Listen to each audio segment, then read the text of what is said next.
coming at you with another video, and I'm so excited. Make sure you check the timestamp below for when the essential oil part starts, but let's get into this. Herbalism 101 is the name of my new ebook, and to get yours, simply click the link in the description box below, head over to my website, and then click on ebooks, and it will take you straight here. Once you make your selection, follow the prompts on the screen, I cannot talk, and then it will send your personal ebook link directly to your phone. Okay. Oh, by the way, all those little things that you see popping up, girl, I got my site monetized, so click something. You don't got my number to help, girl. Essential oils are so amazing, but please remember that they are very, very, very powerful. So you don't just want to go ahead and take a bottle of tea tree oil or little cotton ball and chicory tea, put on your scalp. No, you're not supposed to do that. What you're supposed to do is dilute it with a carrier oil, and that's what I want to talk to you about. Most of us think that like castor oil or like coconut oil and things like that are the best types of carrier oils to put on the scalp. So, this morning saw a couple of the comments on my video talking about Blue Magic on my new channel, and one of the main things that everybody is missing, and I say do not use petroleum based products, what I am talking about is using it on the scalp, because when you use petroleum based products on the scalp, it clogs the pores. Why? Because that is why you use petroleum or Vaseline on the scalp, so it can clog the follicles. Just because you're not using it in that form does not mean that it changes what it was formulated to do. And that goes for a lot of different oils. There are thousands and millions of herbs and just as many seeds, okay? And most of these herbs and seeds can be pressed into oils. Just because the oil is great for the skin does not mean that it should be placed and left on the scalp. For example, castor oil and coconut oil. Castor oil is a favorite for a lot of us, but a lot of us do not know that castor oil is not meant to be left on the scalp. If you are going to use castor oil, it's cool if you want to use it as like a pre-poo treatment, or you're going to put it on the scalp and then sit under the dryer for a short amount of time, then that's okay because it's for pre-poo. So after you do all of that, you're going to detoxify the scalp, whatever type of rinse you use, and then you're going to shampoo the hair and go that way. So using it for a pre-poo is not a big deal, but for something to moisturize the scalp on a daily basis, no. And I know a lot of us like to say like, oh, our grandmothers used it. I don't know if you noticed, but I'm a black woman too, and I have a black grandma that used to use petroleum based products on my hair too. But one thing that we have to be honest about is the majority of black women do not have long hair, and that is because the majority of us have been using petroleum based products or different types of oils and butters that clog the follicle.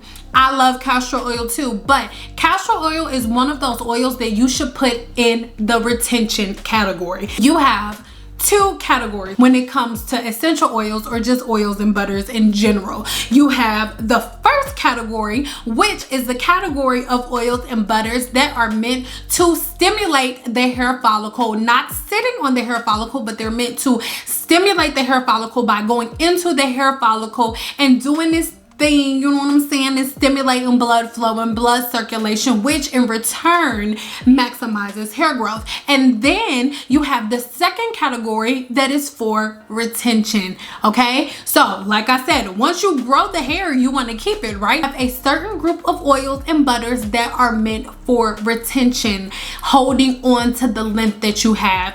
Castor oil and coconut oil are one of those oils, and if you were to just type it in here on Google, you would see right here plenty of different articles that tell you all about how even though we love castor oil and even though we love coconut oil, especially coconut oil, is one of those oils that blocks the sebaceous glands.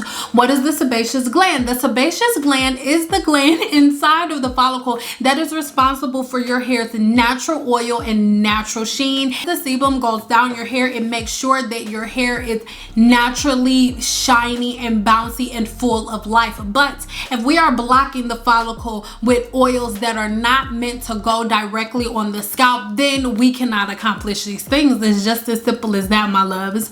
Understand that whenever I'm making a video, I really just want you guys to think outside of the box, because a lot of the information that we've been recycling here on YouTube is not information that we can use to really grow our hair. And I'm not saying that everybody's goal is to have long hair down their back, but for the most part, all of us want to have really, really beautiful, healthy hair. This video here, link in the description box below, I went ahead and made a scalp tonic, and under this wig I have my hair braided because I want to stop manipulating it so much. It's growing really fast and I want to leave it alone and let it do its thing. But if we are doing protective styles, then we should actually be protecting our hair, because understand that the protective style portion of the protective style isn't the braids. The protective style portion of your protective style is what you apply to your hair as your braids are being put in, and what you are doing to your scalp and your hair as those braids are in your hair, because just braiding it up and leaving it there is not enough. And I think history has kind of shown us that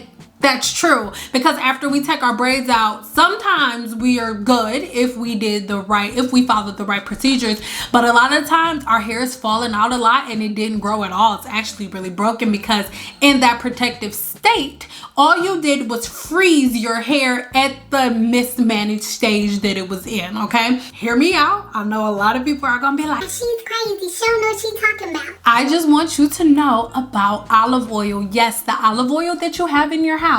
And the reason I'm telling you guys about this olive oil is because for most of the time we just cook with it. I know I stay with olive oil in my house, but did you know that between the black castor oil, the coconut oil, and the olive oil that you cook with every day, the one oil that is really recommended for your hair is olive oil? Head over to my blog on my website. I will give you a full list and a full printout of exactly why that is, and I'm telling you a little bit about it here in this clip as we make it. Now, although coconut oil and castor oil are very, very, very good retention oils, they are not meant to be placed on the scalp because they are meant to create a protective barrier. So you do not want a protective barrier on the scalp. On the scalp, you want something that is going to create very, very perfect and easy airflow. So the very last thing you want to do is use a oil that is meant for protection or to create a barrier.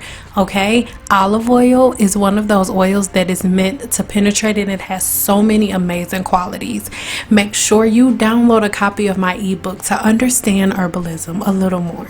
No, I know a lot of that is a lot to take in, because most of the gurus are like coconut oil, castor oil. That's fine. I'm not saying don't use these things. What I'm saying is put them in their proper place.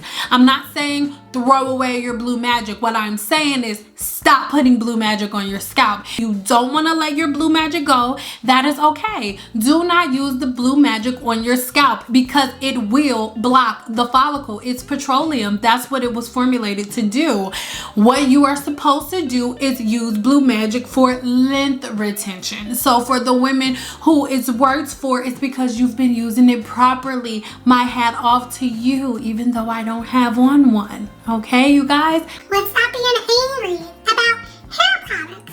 So remember, we have oils and butters for growth, and we have oils and butters for retention. Please understand that both oils should be put in their proper perspective, because if you use the retention oil as a growth oil, you will stunt your growth, and vice versa. You use a growth oil for length retention, it can actually damage the hair strand. For example, if you are a person that has high porosity hair, your cuticle is already open, so an essential oil like tea tree or eucalyptus is not the type of oil that you necessarily want to constantly put on the hair shaft.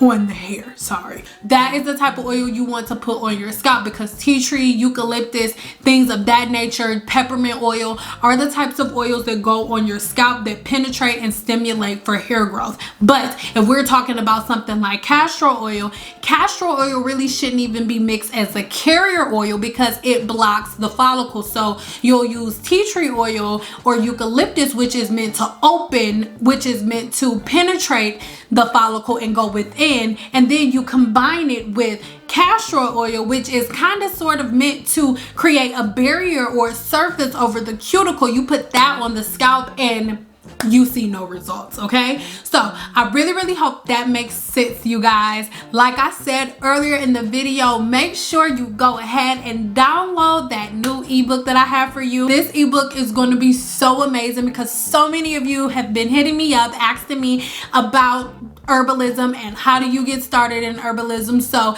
this is going to be some really good entry level stuff for you, just so you can understand the whole basis of herbalism and its connection to the cosmetology field, the hair industry, skin, whatever you want to call it, okay? So I love you guys so much, and until my next video, bye girl or boy, y'all.